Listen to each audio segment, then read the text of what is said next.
Awkwafina burst onto the scene with a laugh and a purpose. Her viral YouTube rap My Vag wasn't just comedy. It was cultural commentary disguised as chaos. It introduced the world to a voice that was brash, hilarious, and unapologetically original. But Awkwafina wasn't just here for the punchline.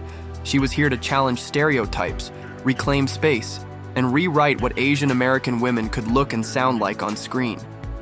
And in doing so, she turned humor into a weapon for change.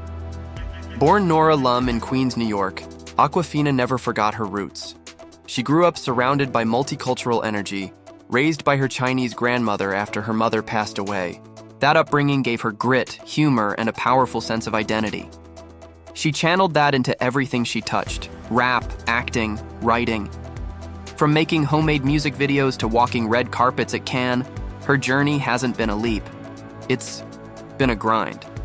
But every step she's taken with authenticity. In Crazy Rich Asians and Ocean's 8, Awkwafina didn't just appear, she stole scenes. With razor-sharp timing and magnetic energy, she became the comic spark in every ensemble. But she wasn't there for cheap laughs. Her roles had texture, warmth, and unpredictability. She played loud, but never flat. Audiences couldn't get enough of her, and neither could directors. She brought flavor to mainstream cinema that felt new, necessary, and long overdue. She didn't just join Hollywood, she remixed it. With The Farewell, Awkwafina made history. Her portrayal of Billy, a Chinese-American woman grappling with cultural grief, was subtle, heartfelt, and quietly devastating. Gone was the brashness, replaced by emotional restraint and deep soul. The performance earned her a Golden Globe, making her the first Asian American woman to win in a lead actress category. More importantly, it shattered expectations. She proved that comedians can do drama. And that representation isn't just about who gets the role, it's about how deeply it's lived. Awkwafina lives in between East and West, hip-hop and high fashion, comedy and melancholy, and she walks that line with remarkable balance. She speaks candidly about the complexity of being Asian American, feeling not enough in either world, yet using that discomfort as fuel for her creativity. She doesn't shy away from cultural tension, she embraces it. Her entire career is a study in duality, and in that duality, she's given voice to a generation that knows what it means to be both and neither. Awkwafina's voice acting work is as iconic as her live-action roles. From Raya and the Last Dragon to The Bad Guys, her vocal energy brings animation to life with a signature mix of wit and soul. She doesn't just narrate, she inhabits. Kids love her, adults laugh with her, and storytellers trust her to bring unconventional characters to life. Her voice has become a soundtrack to modern animation, unpredictable, expressive, and always infused with heart. Red carpets used to have a type, but Awkwafina changed that.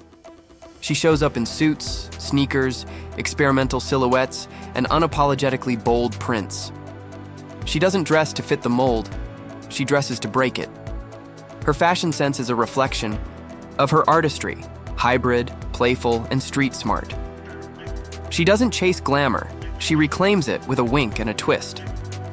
And in an industry obsessed with appearances, she proves that the most memorable look is the one that's genuinely you. There's a reason Awkwafina stuck as a name. It celebrates awkwardness. She's made a brand out of being the outsider, the weirdo, the unpredictable one in the room. But what started as self-deprecation evolved into power. Awkwafina taught audiences that you don't have to fit into elegance or eloquence to be worthy. You can stutter, laugh at the wrong time, dress wild, and still succeed. She's not trying to be perfect. She's proving that imperfection is relatable, and relatability is revolutionary. Awkwafina is still early in her journey, but her impact is already monumental. She's a barrier breaker, genre bender, and truth teller, blending vulnerability with rebellion in every project. Whether she's making us laugh, cry, or reflect, her presence always leaves a mark. She's changing how Hollywood sees Asian American women, not as tropes, but as fully formed forces. And with every script she writes, every role she redefines, she's not just building a career, she's building a blueprint, one that screams, be bold, be awkward, be yourself. Noah Centineo didn't just break into the spotlight, he became a phenomenon. With the release of To All the Boys I've Loved Before, his portrayal of Peter Kavinsky turned him into the internet's ultimate boyfriend overnight. He wasn't your typical jock. He was sweet, awkward, and disarmingly charming. With one smile and a hand in a back pocket, he redefined the teen rom-com male lead for a new generation. But behind that charming persona was a deeper ambition. To prove that he wasn't just a crush, he was an actor with longevity.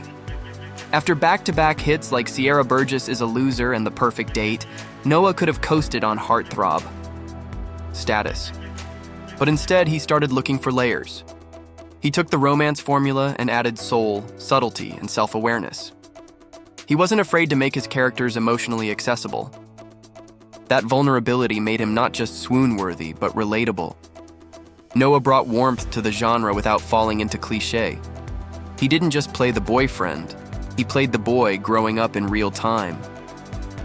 With The Recruit, Noah stepped into uncharted territory, trading high school halls for CIA corridors.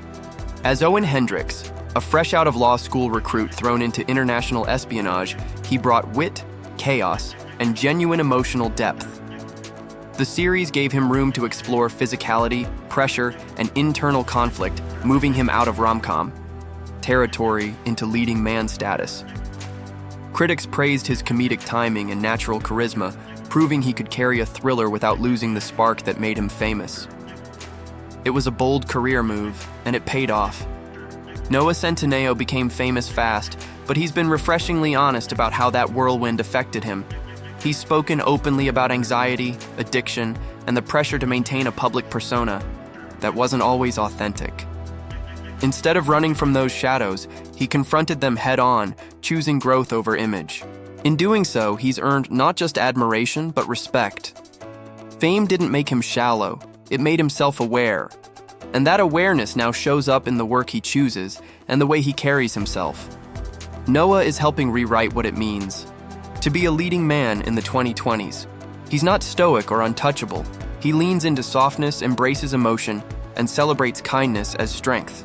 Whether through social media, interviews, or his on-screen characters, he shows that modern masculinity is about connection, not control. He uplifts co-stars, listens carefully, and leads with humility. In an era where vulnerability is finally being valued, Noah stands as a new kind of role model. With tousled hair, a slow smile, and that signature half-laugh, Noah has become a style icon for Gen Z. Whether rocking oversized streetwear or red carpet tailoring, his aesthetic is effortless, laid back but intentional. He brings that same energy to fashion campaigns and casual interviews alike. Brands love him because he doesn't just wear the clothes, he brings them soul. His look isn't about perfection, it's about personality. And his personality is as magnetic as his style. Noah isn't content with just acting. He's building a creative empire. He co-founded a production company working to tell stories that resonate with authenticity and diverse perspectives. He wants to write, produce, and mentor, lifting others as he continues to rise. He's vocal about wanting more than surface-level roles. He's chasing substance, art, and ownership. For someone who started with love letters and locker scenes, Noah's vision now stretches across boardrooms and behind-the-scenes influence. Beyond Hollywood, Noah uses his platform to advocate for social justice, climate awareness, and mental health. He doesn't claim to be an expert, but he shows up, speaks out, and listens. His activism is grounded in empathy, not ego. Whether supporting voter registration or talking about addiction recovery, he brings realness to the conversation. He's not trying to be perfect, he's trying to be present. And in today's world, that makes a bigger impact than any blockbuster. Noah Centineo is more than a rom-com relic. He's a talent in motion. With new roles, deeper scripts, and growing creative control, he's building a legacy that extends far beyond high school hallways and prom nights. He's choosing complexity over comfort, intention over attention.